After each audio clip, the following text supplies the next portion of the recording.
Hello everyone, my name is Yuan Mu, a student at Link Lab in University of Science and Technology of China. The paper I present is comprehensive and efficient data labeling via adaptive model scheduling.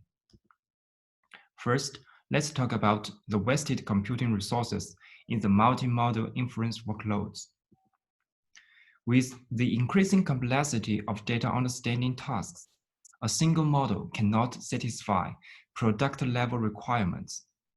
The multi-level image retrieval systems need the running results of multiple analyzing models to provide rich text for searching.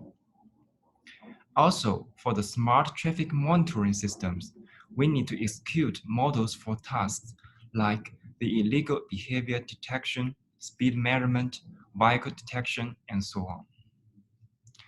Our work is motivated by the workloads in the data trading platform at our lab, in which the data labeling module is critical to the data searching service.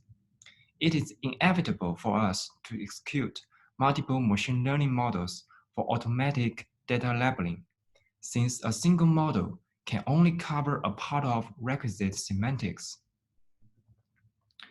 While serving this platform, we observe that there is serious resource wasting in the multimodal data labeling workloads. As shown in this figure, suppose that 6 different computer vision models are deployed to extract labels from raw images. If the models do not generate any output, executing these models is valueless. If the confidence of output is too low to be credible, we can also regard these cases as wasting of computing resources. Based on the observation, we did the data-driven analysis on around 400,000 images collected from public datasets, and 30 popular CV models are deployed for data labeling. 3 different policies are conducted. The no policy denotes the policy that executes all the models. And according to the ground truth of running results, an optimal policy can be obtained, which only execute models with valuable outputs. For this preliminary analysis, the determination of valuable model is whether it generates any label with confidence higher than 0.5. We can see a large gap between the time cost of the no policy and the optimal one.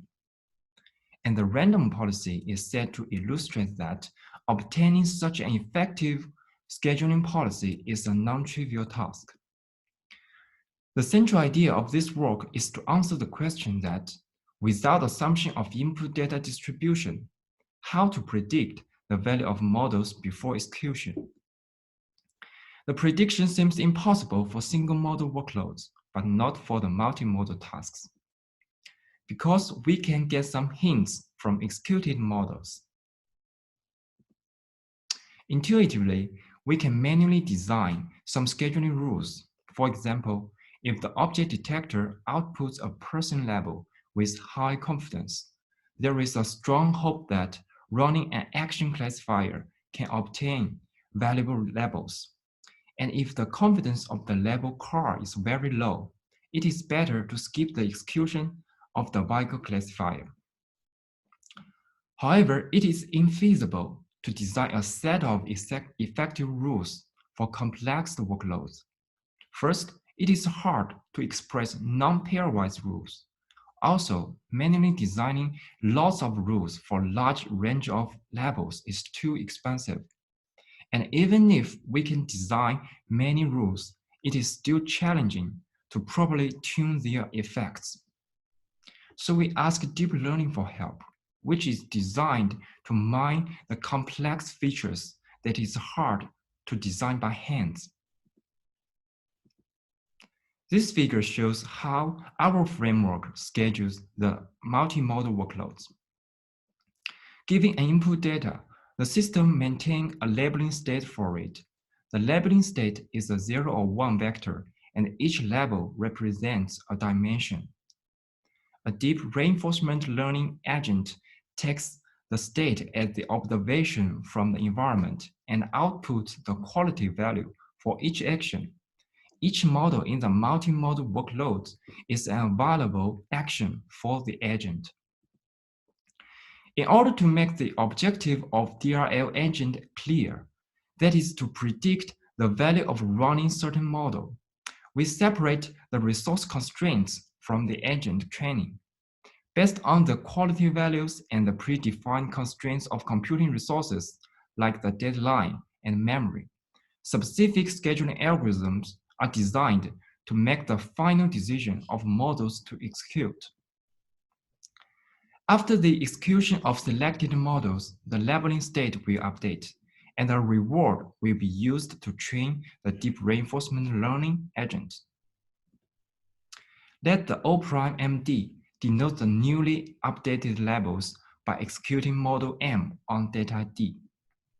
If it is not empty, we sum the confidence of these labels and multiply it by a theta parameter, then plus 1. The theta parameters are designed to enable users to assign priorities to different models' outputs.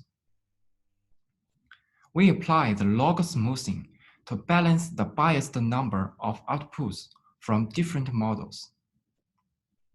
And if there is no new label is generated, the agent gets the -1 punishment. The deep Q network in our implementation consists of the input layer, a dense layer with ReLU activation, and the output layer. And we add an AND action into the action space. The reason is, for each input, after some iterations, the agent will reach the state that all the valuable labels have already been recorded. So according to the reward function, any further action will bring back a punishment, which will obstruct the agent against improving the subsequent decisions. To fix this problem, we add the AND action, whose reward is set to be 0 to indicate that the end of the selection process for the current input. Then the agent has the option to select the AND action to avoid further punishment when no valuable model is left. Results of experiments on agent training confirm that the AND action effectively improves the training of the agents. 4 training mechanisms are tested in our experiments, including the original DQN, double and dueling DQN, and the deep SARSA approaches. The scheduling task is formalized as an adaptive submodular function maximization problem. There are some elegant theoretical conclusions of this problem. However, the constraints of computing resources are not like the traditional knapsack concept. The computing resources cannot be recovered once utilized. So existing approximate algorithms with performance guarantee is infeasible for our problem since they require the partial permutation on items. We studied the optimization problem under 2 common constraints of computing resources, the 1D deadline constraint and the 2D deadline memory constraints. The scheduling under deadline constraint is a greedy algorithm which selects the model with maximal ratio of Q value to the time cost. Note that the time cost of models are determined by model profiling on sample data. The scheduling for different inputs are running in parallel, and the level of parallelism is determined by the hardware capacity. The scheduling under deadline memory constraints is a heuristic 2-step algorithm. The first step is to select the model with maximal ratio of Q value to the product of time cost and the memory cost. We use the time cost of the selected model as the temporary deadline, and the temporary deadline is used to filter available models. Then, the second step is to greedily fill in the memory pool by selecting the model with maximal ratio of a Q value to the memory cost. The time and memory cost are also determined by model profiling, as mentioned before. The 2 constraints are orthogonal, so the pool of resources is a rectangle. The process of scheduling is same as placing small rectangles into the large one. In practice, we utilize one GPU card for each stream of inputs and process multiple streams in parallel. We evaluated this framework on 30 models of 10 popular tasks on 2 public image datasets. First, we evaluate the DRL agents trained by 4 Q-learning mechanisms. The dueling DQN outperforms others and saves around 50% execution time without any loss of valuable levels. We also compared the performance between the DRL engines and the rule-based scheduling policies. By analyzing the scheduling sequences of the DRL agents on images, 10 rules are summarized manually as shown in the table. And we can see from the figure, the rule-based policy can only improve the random policy a little, especially when the required recall is high. As we mentioned before, we introduced the theta parameter for user-defined model priorities into the reward function. We evaluated the effect of the parameter by adjusting the priority of the face detection model from 1 to 10, while all the other models' priorities are kept to be 1. As we can see in these figures, the average execution order decreases with the increasing priority, which satisfies our design. At the same time, the average time cost does not vary significantly, so the agent keeps a good performance.